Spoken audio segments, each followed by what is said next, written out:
Si tu as une mauvaise estime de toi, l'un de tes plus grands problèmes, c'est probablement que tu as une voix intérieure critique. Sauf que cette voix intérieure critique, tu l'entends constamment, puisque la plupart du temps, en réalité, tu n'es pas en train de parler avec des gens, mais tu es en train de parler avec toi-même. Sauf que cette voix, elle a un poids énorme sur ton comportement et sur les choix que tu fais au quotidien.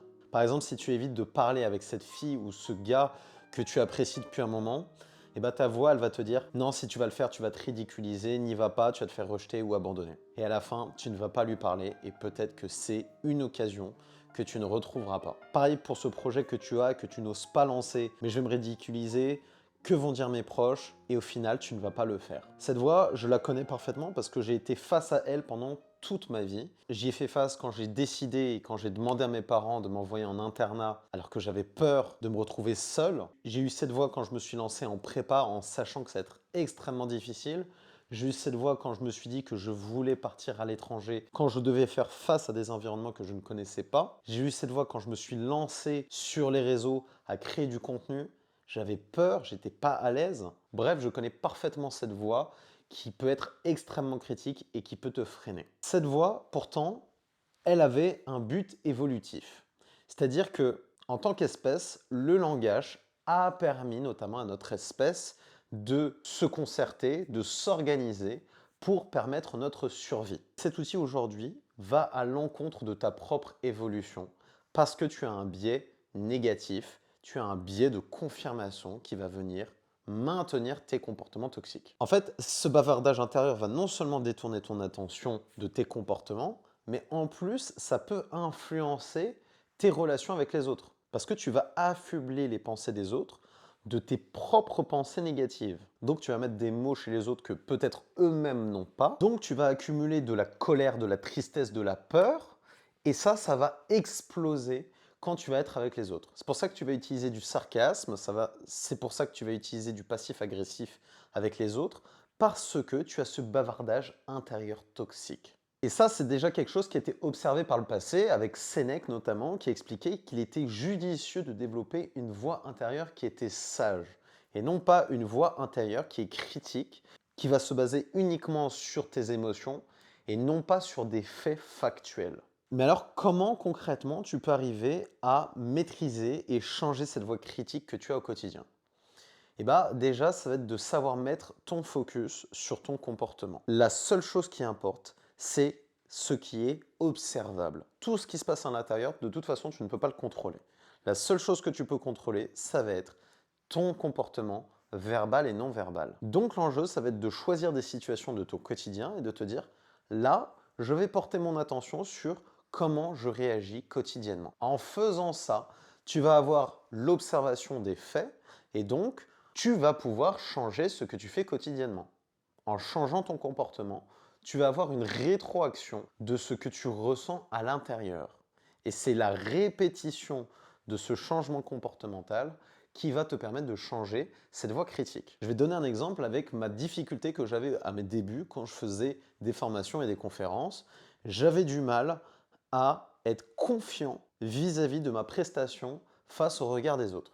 Et donc, je me jugeais, je me trouvais nul, je me trouvais pas compétent. Sauf qu'à ce moment-là, je savais que l'important, ce n'était pas ce que je pensais, mais ce que je faisais. Donc, au lieu de me dire que j'étais nul, au lieu de ça, je mettais mon regard sur mes comportements. Mais alors, comment ça se passe? J'allais à la formation, et en fait, ce qui se passait, c'est qu'intérieurement, j'entendais cette voix. Je ressentais ce stress. J'étais anxieux à ce moment-là et je transpirais, j'avais des gestes parasites, je croisais les bras, etc. Ce que je faisais, c'était que pendant que j'avais cette pensée intérieure, je mettais mon focus sur mon comportement. Je faisais en sorte d'avoir les pieds qui étaient à hauteur d'épaule. Je me mettais droit. Je parlais avec une voix qui portait. Et bien que pendant la formation, face aux gens, j'étais en sueur, j'adoptais des comportements de confiance. En faisant ça, j'étais en train de prouver à mon système nerveux que j'étais capable de parler face à un public. La deuxième conférence, même chose. J'avais ces pensées négatives. J'avais des pensées de je suis pas méritant, je suis nul, etc., etc. Sauf que je savais que mon focus devait être sur le comportement. J'ai fait la même chose. J'ai forcé mon corps à être dans une attitude de confiance. Dans la répétition de ces formations, de ces conférences, de ces prestations que je faisais en vidéo, dans mes capsules, etc., j'étais en train de prouver petit à petit que j'étais capable de parler pendant des heures face à des gens que je ne connaissais pas et que je pouvais être à l'aise. Et surtout, j'observais mon évolution parce que mes retours étaient positifs. J'avais des retours où les gens me remerciaient de ce que je faisais, ce qui me permettait de renforcer mon comportement de confiance. Pour faire cesser la voix intérieure, je devais cohabiter avec elle et agir malgré elle. Ça, c'est une première manière de faire, c'est-à-dire prouver par le comportement. La deuxième manière de faire, c'était une chose que j'ai longtemps évitée, c'est-à-dire être capable d'être dans le silence. Cette chose-là, je l'ai évitée pendant très longtemps parce que, étant enfant, j'écoutais constamment de la musique. En gros, je vivais dans un environnement qui était extrêmement toxique, j'avais des parents qui n'arrêtaient pas de s'engueuler, qui n'arrêtaient pas de se battre,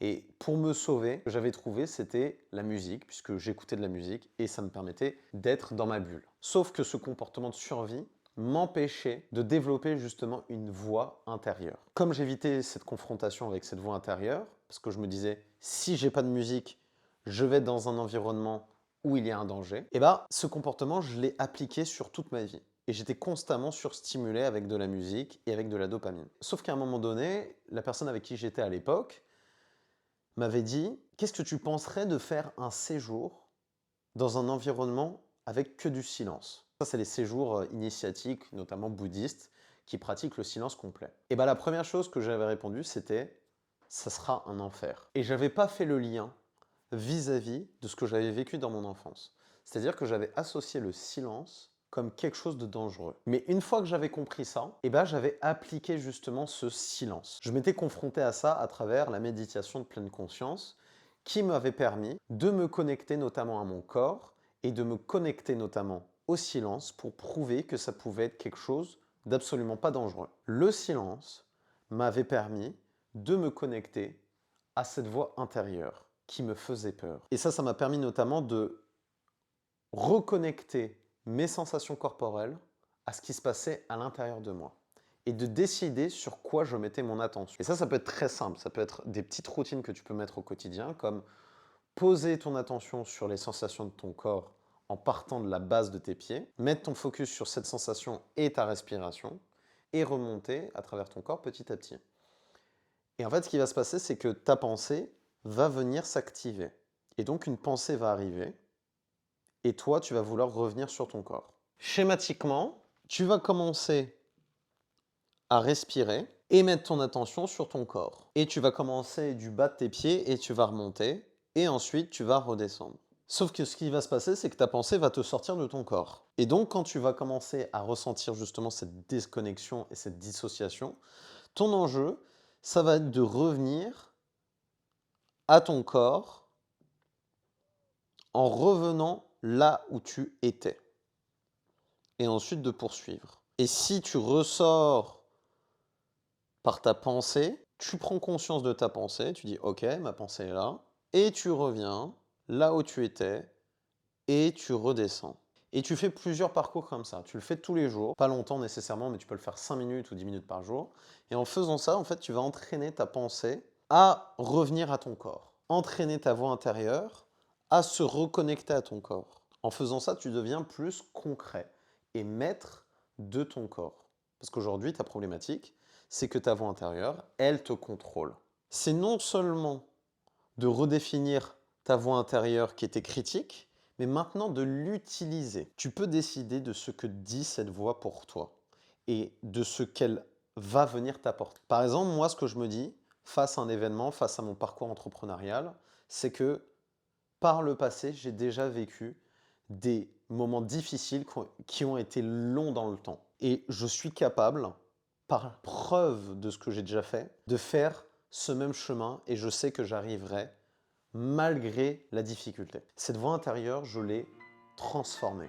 Elle n'est plus une voix critique, elle est une voix qui me supporte et qui m'applaudit. Et toi, c'est exactement ce que tu peux faire. Tu peux reprendre le contrôle de cette voix intérieure et la transformer en support, en soutien. C'est quelque chose qui se travaille, c'est quelque chose qui se répète pour transformer justement tes schémas neuronaux qui sont habitués notamment à la critique. Et petit à petit, tu arriveras à transformer cette voix intérieure critique en voix de soutien parce que tu auras des preuves par ton comportement, des preuves par ce que tu mets au quotidien et petit à petit, tu arriveras à gagner en sérénité.